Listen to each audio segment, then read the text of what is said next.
Boa tarde, pessoal. Hoje nós vamos falar sobre um estudo ao qual eu tirei algumas partes da Bíblia, né? Não fora do contexto, claro, que eu estava aqui tirando alguns versículos. E vamos falar sobre o cristão pode beber, né? Hoje em dia, muitas igrejas aconselham a não beber, né? Vamos falar sobre isso também, o porquê que elas fazem isso e porquê que tem muitos que falam que não pode, outros se escandalizam. Enfim, eu tirei alguns versículos, não tirei todos.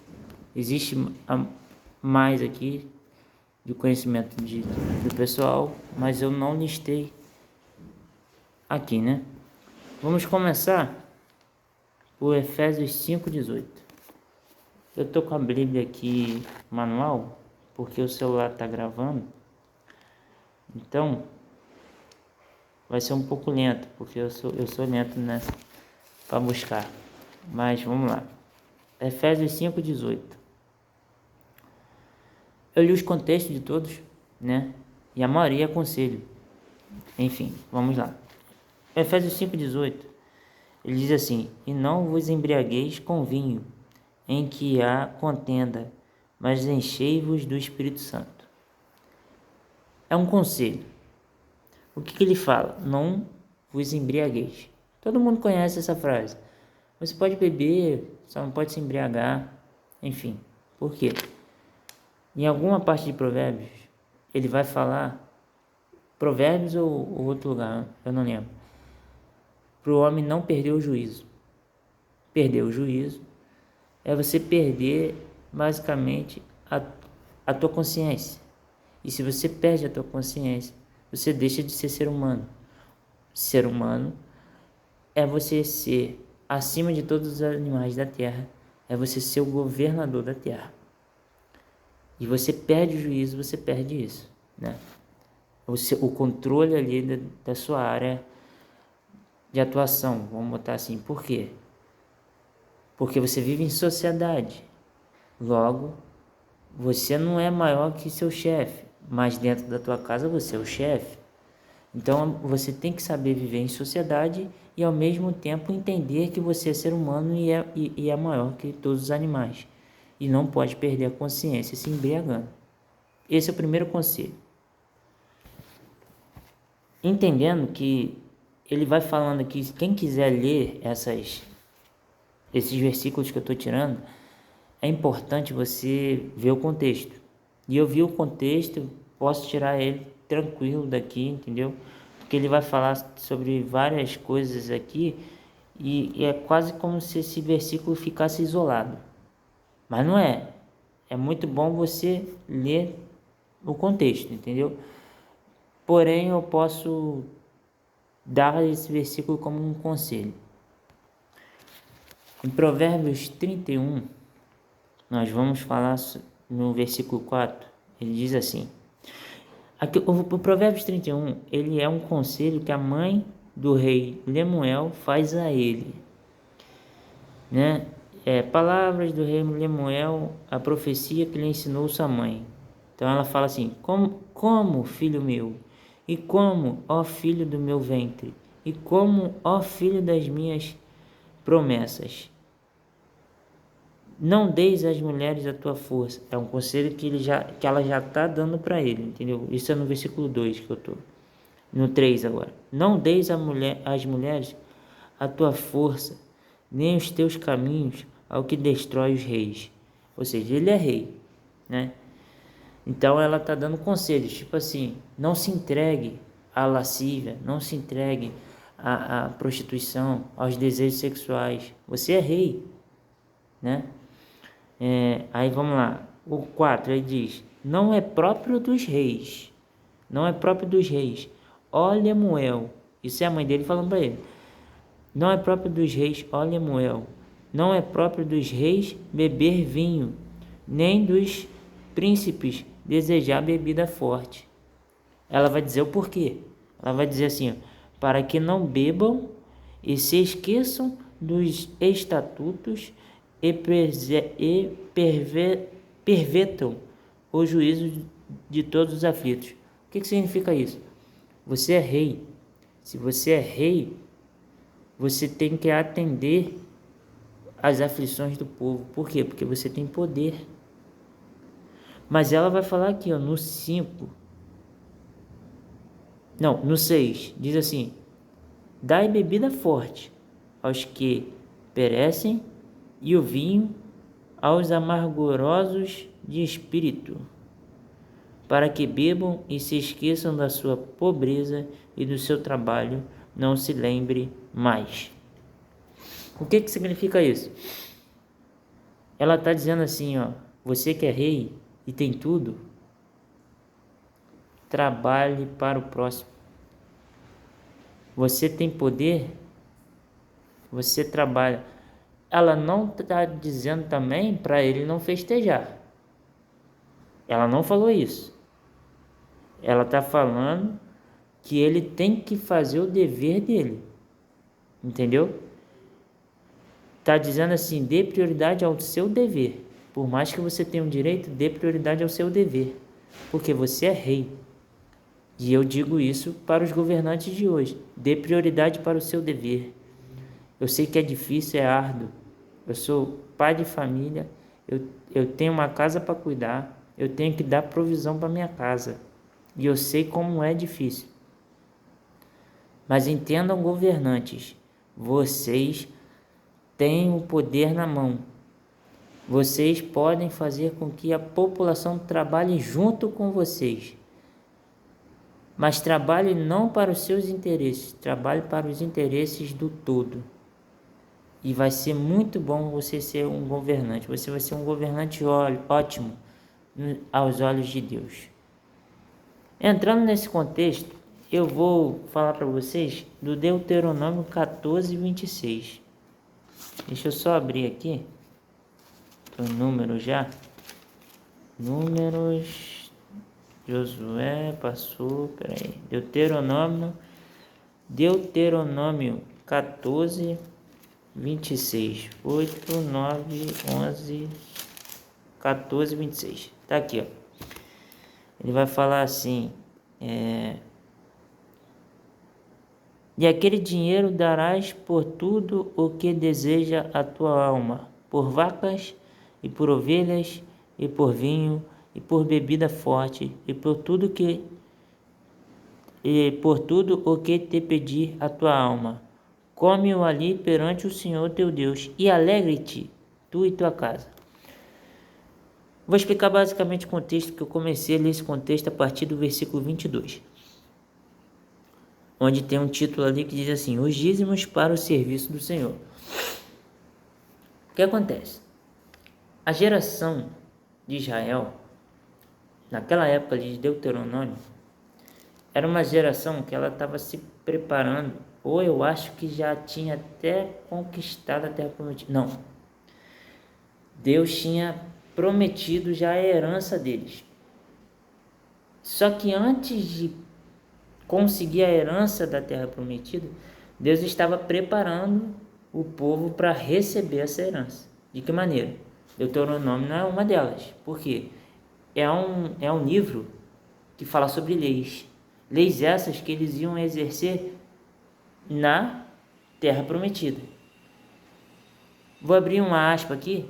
Deus te prepara para receber algo lá na frente, já te dando o caminho para como você tem que fazer quando chegar lá. O que significa isso? Você vai fazer uma prova de vestibular. Você vai estudar a prova para saber o que tem que fazer lá. Deuteronômio é a mesma coisa. O povo já sabia da lei, era só esperar chegar lá. Fecha aspas. Vamos lá, vamos voltar para o contexto. O contexto é muito simples. O dízimo para o serviço do Senhor. Deus ele deixou bem claro quem ia ter as terras. São 12 tribos, elas iam ser divididas as terras, mas uma tribo ia ficar sem as terras, a tribo de Levi. Esse é um contexto que tem muitos estudos e se você ler bem, você vai entender isso, que é a questão do dízimo, né?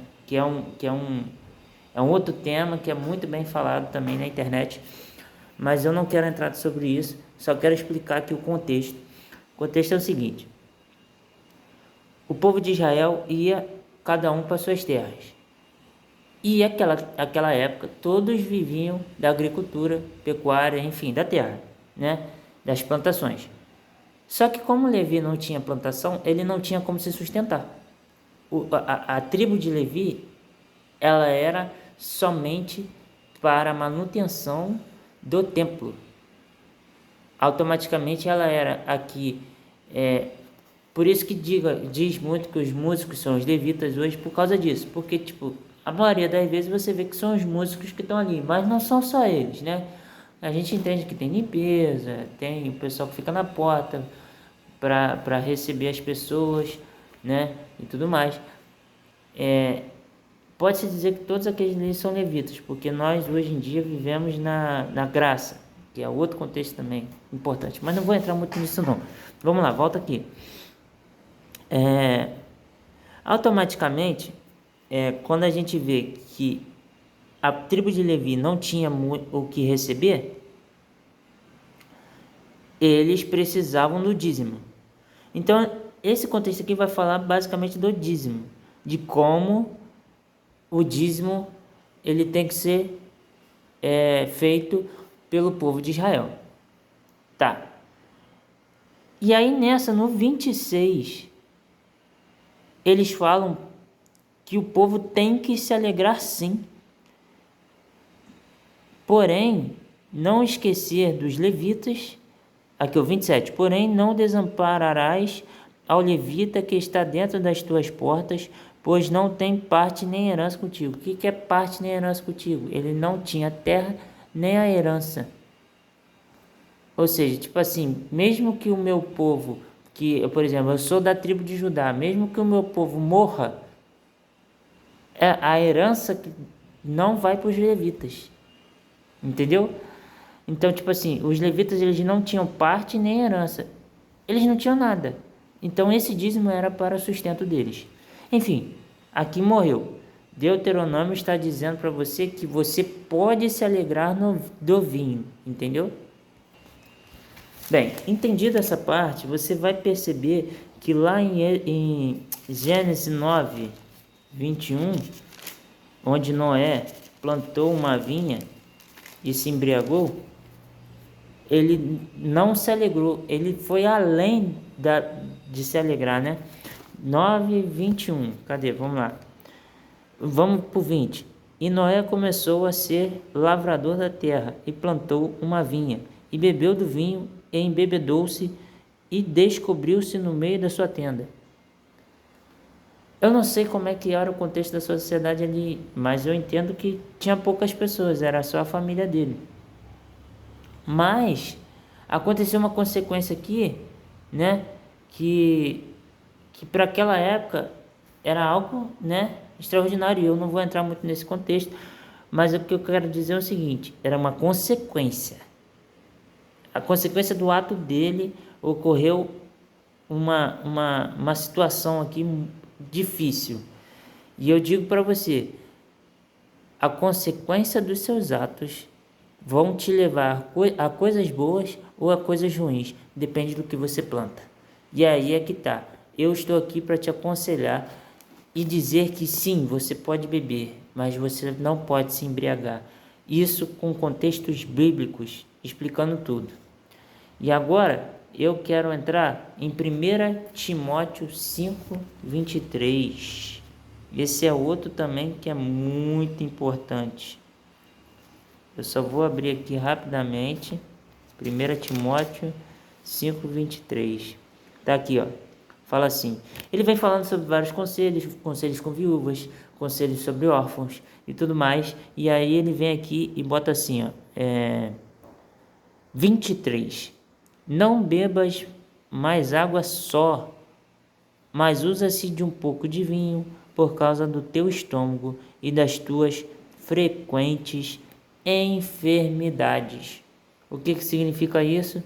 que o vinho ele é importante sim para que você não fique doente. Se você for perguntar a algum médico hoje, ele fala que sim, é importante. Só que você tem que saber o que você está ingerindo, né?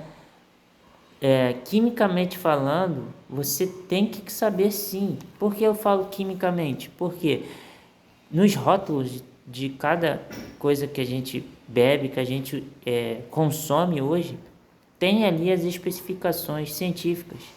E se está ali, é para você saber o que é. Entendeu? Porque é importante você saber. Se você não sabe, não beba. Entendeu? Ah, eu tô com um copo aqui, alguém colocou algo aqui no copo, eu estou com medo. Então não beba. Sabe por causa de quê? A desconfiança é o primeiro passo da segurança, né? Eu estou dizendo para você o seguinte: quer se alegrar no vinho? Beba em casa, com a tua família. De maneira com que você durma e tenha responsabilidade de acordar no dia seguinte para trabalhar. Porque ninguém vai pagar tuas contas. Mas você tem que, se tem saúde, é para trabalhar.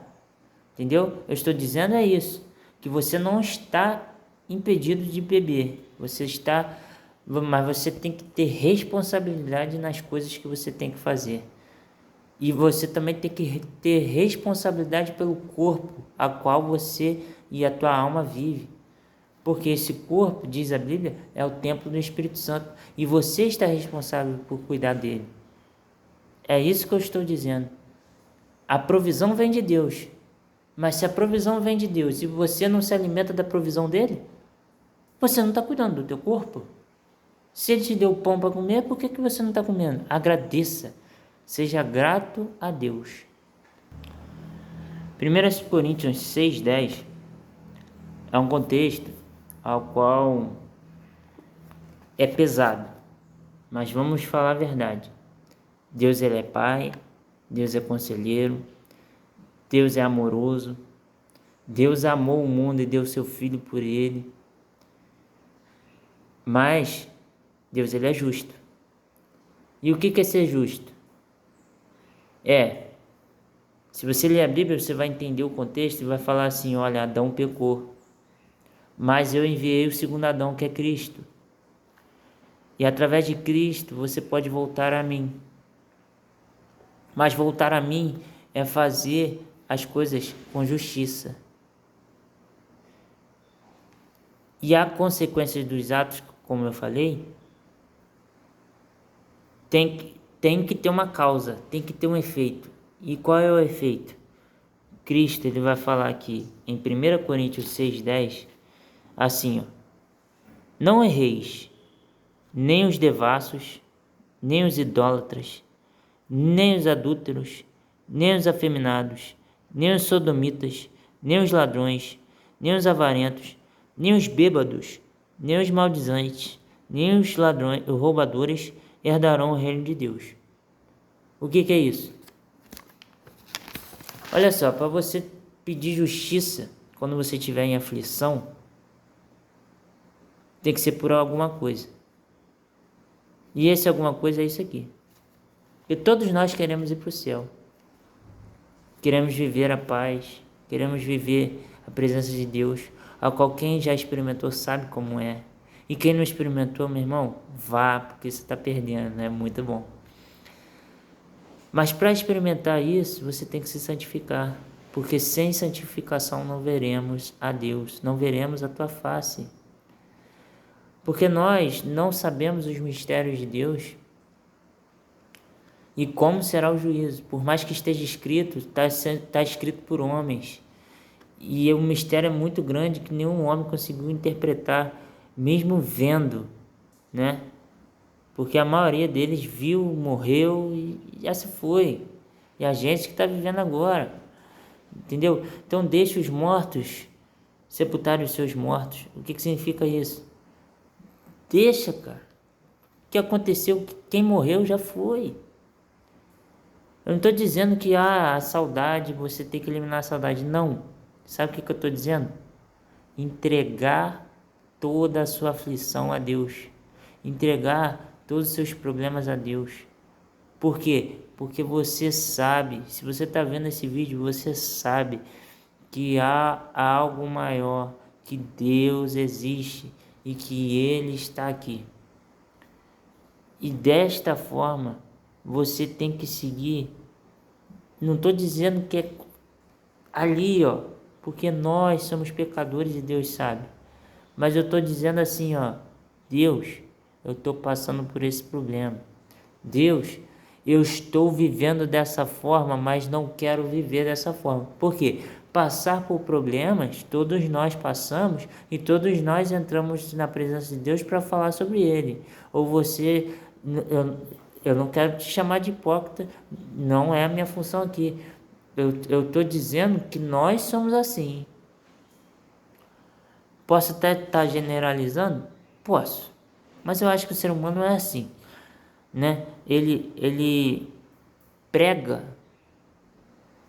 ele faz, a obra de Deus faz e passa por problema. O que é isso? Ele vai passar pelo problema e vai na presença de Deus falar sobre esse problema. Exemplo muito prático. Deus, estou com a conta para pagar e o meu trabalho eu ganho pouco, me ajuda aí. Quem nunca fez isso? Né? Então, tipo assim, com o problema você vai em Deus.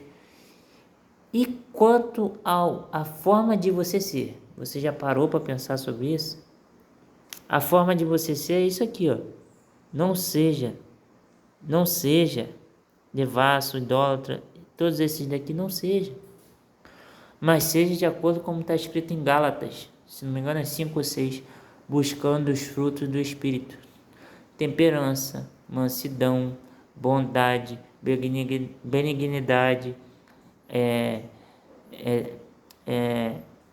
e vários outros lá, paciência, enfim, né? Que agora me fugiu, mas seja manso, seja paciente, seja tranquilo, entendeu? Tá passando por dificuldade? Passe pela dificuldade. Tenta da melhor maneira possível. Entre o seu irmão ali tá tendo uma desavença, resolva entre vocês. Não busque resolver entre juízes algo que pode resolver entre vocês. Porque você, ó, tem consciência. E essa consciência você tem que usar. Quer ver uma coisa? O nosso tema é o cristão pode beber. Mas vamos falar sobre também vícios. Vícios como telefone, televisão, vícios de apostas. Tudo isso lhe é lícito, mas lhe convém? Não lhe convém. Sabe por causa de quê? Você tem um salário ali, pô, Yuri, eu pago tanto de aluguel, X de água, X de luz. Meu salário vai sobrar esse mês R$100. Se sobrou R$100, mano, guarda para emergência. Agora, Yuri, meu salário é X, Y e tal. Meu salário bateu certinho. Só que, sabe uma coisa? Eu acho que eu vou jogar no Tigrinho. Caraca, cara. Não seja... Ó, tenha cabeça, mano. Tenha cabeça. Se o seu salário deu para pagar todas as contas, pague as contas, agradeça a Deus. E se for o caso, pede mais para Ele. O que é pedir mais? Deus, o Senhor pode me conceder um emprego melhor para eu conseguir comprar um sonho que eu estou querendo, que é um carro, comprar a casa própria porque eu estou pagando aluguel. Agora, tipo assim, você fazer por conta própria, jogando no Tigrinho e tendo condição nenhuma, é diferente de um cara que tem 18 milhões na conta, que ganhou na loteria, fala, não, vou jogar R$100 aqui no Tigrinho. Pra ele aquilo ali é um lanche, pô. Agora você não, R$100 para você é uma vida. É uma conta de luz, é um mês inteiro que tu pagou, trabalhou. Sabe quantos reais você tem que trabalhar para conseguir, quanto dinheiro você tem que trabalhar para conseguir R$100? No líquido. Hoje em dia é muito difícil, sabe? Eu trabalho aí, eu acho que 3 ou 4 dias para ganhar 100 conto. No líquido. Tô falando no líquido. Então, tipo assim, é loucura. Faz as contas. Pega seu líquido ali e divide por 30. Que você vai ver. Então, tipo, temos que ter organização sim. E eu acho que, para fechar, nós vamos trabalhar aqui Abacuque 2,15. Se não me engano, esse eu já fiz, né? Vou dar uma olhadinha aqui. Esse a gente não fez. Ele diz assim: ai daquele que dá de beber ao seu companheiro, tu que lhe chegas ao teu odre e o embebedas para ver a sua nudez. O que significa isso? Meu amigo, seja um amigo verdadeiro. Porque hoje em dia fala muito sobre respeito. Respeite o próximo, dando a ele aquilo que você deseja para você. O que significa isso? Eu desejo um carro, vou dar um carro. Não, não é isso. Até se você tiver condições, você pode dar sim. Porém, eu estou dizendo assim, algo simples. Porque, olha só, eu vou dar um exemplo de quando eu era novo. Alguém me ofereceu maconha. E eu disse não. Não julguei. Não julguei. Eu não julguei. Então, por eu não ter julgado, aonde eu quero chegar? Eu quero dizer que a responsabilidade de dizer não ali era minha. Mas se você tem a consciência de que o amigo ali, ele tem problemas de bebida, ele tem problemas de vício de alguma coisa, você vai oferecer para ele algo sobre isso? De maneira com que depois você, como amigo dele, vai ter que trabalhar para ajudar a família dele que está com algum problema. Então, eu quero dizer o seguinte: seja um amigo verdadeiro. Não só um amigo, é um amigo verdadeiro. É chegar e saber que aquele cara tem um vício, não oferecer para ele bebida, mas se oferecer para ele algo que vai sair, que vai tirar ele da bebida. O que é isso? Uma amizade, uma conversa. Vamos sair ali, beber uma água de coco com a família, né? Vamos, não sei. Tem N coisas para você fazer de forma com que você aumente a amizade que você tem com aquela pessoa e cresça entre vocês, sabe? E que ele não vá beber. É isso, né? É amar o próximo. É entender que o vinho é enganoso. Ele é enganoso. Porém, você pode beber. Listei aqui para você durante o vídeo, né? Situações que podem beber, mas que também não vá em excesso. Só uma palhinha a mais para terminar o vídeo. Água. Você tem que beber uma condição, como é que eu posso dizer? Que os médicos recomendam? Uma recomendação médica ali por diária. Que eles estudaram e eles sabem quanto é. E você não pode exceder aquilo, porque senão vai dar problema, correto? Isso é em água. Imagina o vinho, né? Que tem um efeito drástico e rápido. Enfim, meus amigos, quero agradecer pelo vídeo, entendeu? Eu acho que eu cheguei no ponto que eu queria. Temos aqui, eu vou dar recomendações para vocês lerem também, para não estender o vídeo. Romanos 5:3, Mateus 7:7. Eles não são em relação ao tema, porém eles são para a vida também. E falar sobre também Cristo, né? Muitos falam sobre isso. Cristo ele transformou a água em vinho, né? É um dilema. Tem gente que fala que não é alcoólico, tem gente que fala que é alcoólico. Eu não me ative a isso. Por quê? Não, porque em vários outros aqui que eu vi, diziam que pode sim. Então eu falei, então vamos por eles. Porque vamos lá, a maioria aqui do Velho Testamento. E do Velho Testamento não tinha Cristo ainda. E podia. E a Bíblia é uma só, independente. Cristo não veio aqui para mudar a lei. Ele veio para cumprir a lei, né? Então, estamos aí. É isso. Deixei como recomendação que venham acrescentar mais coisa. Leia a Bíblia, porque é o pensamento de Cristo para edificar a tua vida. Eu estou aqui somente para edificar a tua vida, não julgar ninguém. Que você venha, você mesmo, que você mesmo venha ter a consciência da tua vida e escolher o teu caminho, entendeu? Cristo está aí, o caminho é Ele, porém você pode escolher outro, é a tua escolha. É isso. Meu amigo, muito obrigado. Um bom dia, uma boa tarde, uma boa noite, dependendo do horário que você assistiu o vídeo. Tamo junto.